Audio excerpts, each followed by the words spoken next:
é Clarissa Cardoso, eu sou membro do grupo de ouvidoras e ouvidores de vozes, Voz as Nossas Vozes, e membro da coletiva de mulheres que ouvem vozes no município de Pelotas. Hoje eu vou conversar um pouquinho com vocês sobre a escuta de vozes na infância. Esse que ainda é um assunto pouco explorado no Brasil, mas que em outros países já existem pesquisas sobre o assunto. Por isso a necessidade da gente cada vez mais conversar e estudar o que isso significa na vida das pessoas, principalmente na vida das crianças. Uma pesquisa realizada na Holanda apontou que 60% das crianças que têm a experiência com as vozes deixarão de ouvi-las ao longo das suas vidas.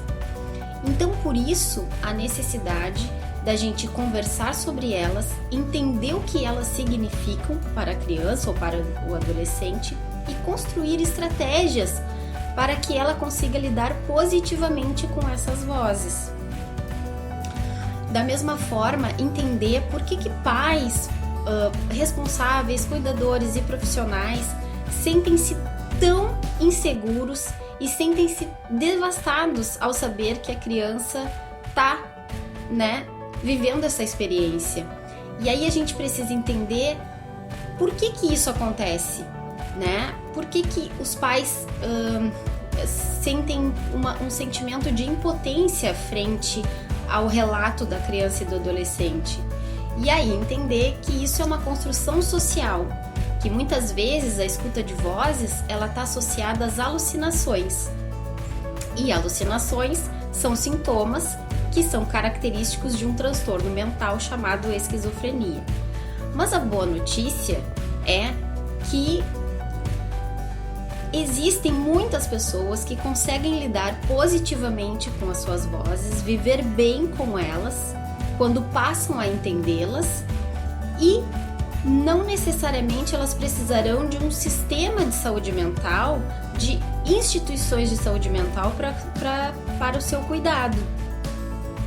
Muitas vezes também a crença de que é preciso parar de ouvir, é preciso silenciar essas vozes, ela é muito mais um desejo do serviço de saúde do que da própria criança.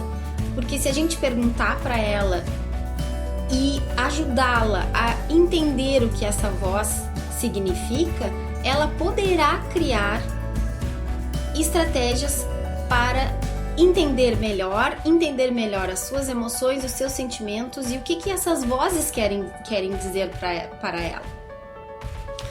Então, esse era um pouquinho do que a gente queria conversar com vocês. É importante enfatizarmos que a partir do movimento de ouvidores de vozes, a audição de vozes ela não é mais um sinônimo de transtorno psiquiátrico. Isso é fundamental para a gente construir novas abordagens e novos espaços de diálogo com as crianças e com os adolescentes. O apoio nesse momento da vida é fundamental e por isso a gente quer convidar vocês a conhecer cada vez mais sobre o movimento de ouvidoras e ouvidores de vozes. Um abraço a todas e a todos e muito obrigada!